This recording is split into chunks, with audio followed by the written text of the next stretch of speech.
The rain started before sunrise, tapping softly against the windows like fingers asking to come inside. I stood alone in the kitchen holding a coffee cup that had already gone cold, staring at the empty driveway where Daniel's car used to sit every morning before work. Funny how silence changes after betrayal. Before, silence felt peaceful, comfortable, married. Now it felt like a warning. The house smelled faintly of fresh paint and lavender cleaner, but underneath it all, I could still smell her perfume. Vanessa's perfume. Dark, expensive, poisonous. Some scents disappear after a few hours. Hers clung to the walls like smoke after a fire. I walked slowly through the living room, fingertips brushing over furniture that suddenly felt unfamiliar. 31 years in this house. 31 years building a life piece by piece until every room carried a memory. Christmas mornings beside the fireplace, birthday cakes in the dining room, nights spent holding sick children on the couch while Daniel slept upstairs because he had work early. And now another woman had walked through these rooms like she was measuring them for herself. I stopped in front of the hallway mirror and stared at my reflection. I looked tired. Not weak. Not broken. Just tired in the way women look after carrying too much for too long. There were new lines around my eyes, small silver strands in my hair I hadn't noticed before.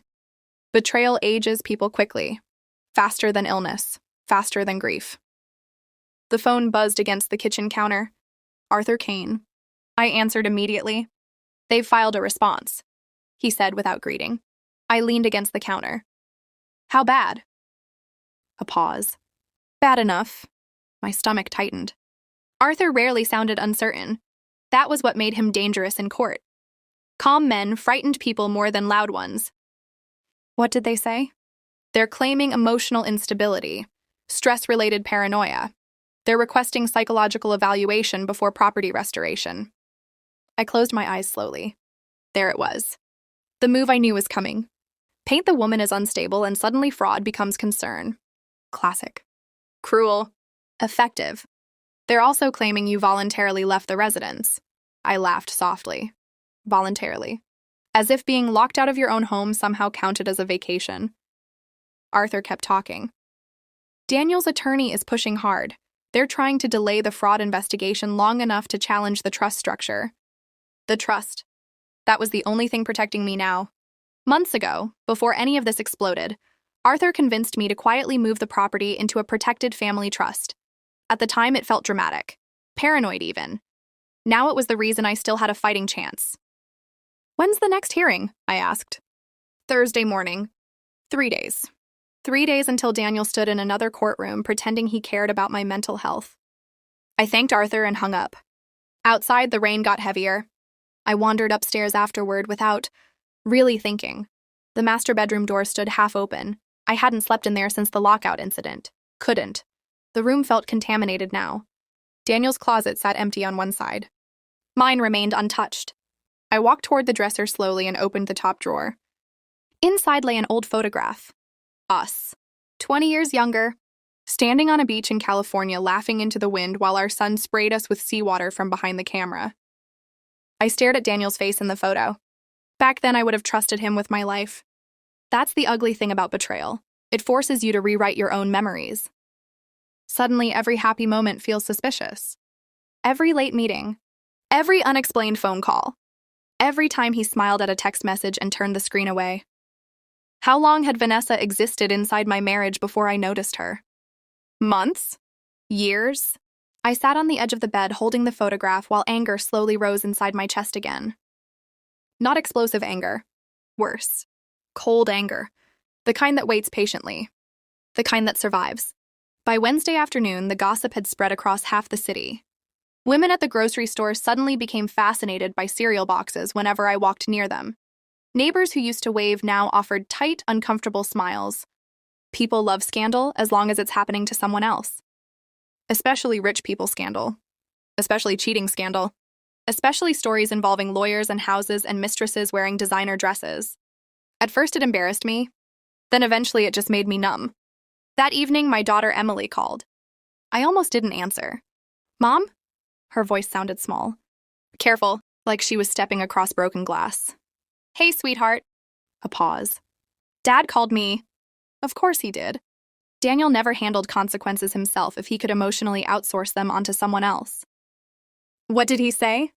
That you're making things worse. I laughed quietly under my breath. Emily hesitated.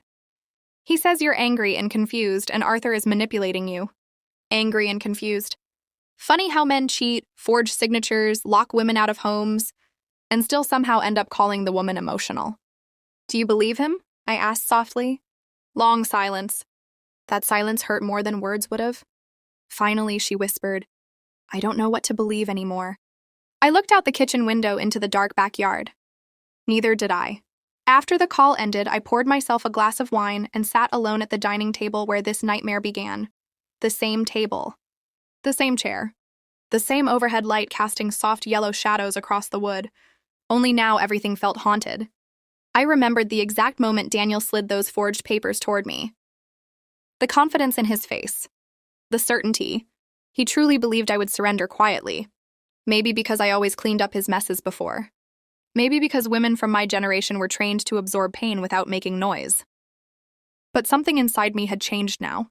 Something permanent. The next morning, court arrived cold and gray. Arthur met me outside the courthouse steps carrying 2 leather folders beneath his arm. You ready? He asked. No.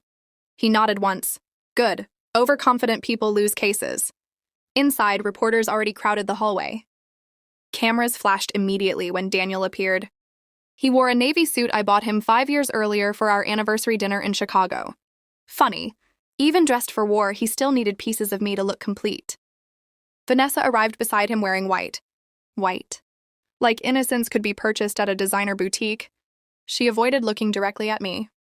That told me something important. People who feel guilty avoid eye contact before court even starts. Inside the courtroom, tension hung thick enough to choke on.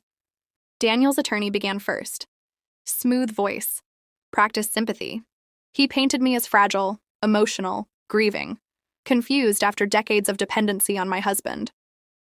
Listening to him describe my life felt surreal. 31 years reduced to legal strategy. Then Arthur stood, and the entire room changed. Because Arthur Kane didn't perform emotion in court. He performed destruction. He walked slowly toward the judge and placed one single document onto the bench. Forensic confirmation of signature fraud, he said calmly. Daniel stopped breathing for half a second. I saw it happen. Vanessa's fingers tightened around her purse strap. Arthur continued. Additionally, we have security recordings documenting coercive intent regarding unlawful property seizure.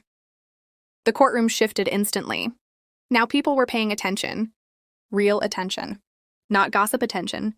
Danger attention. Daniel's attorney objected immediately, but Arthur simply handed over timestamps, certifications, and authentication reports one after another. Cold. Precise. Merciless. The judge listened quietly for nearly 20 minutes before finally speaking. Then came the sentence that changed everything.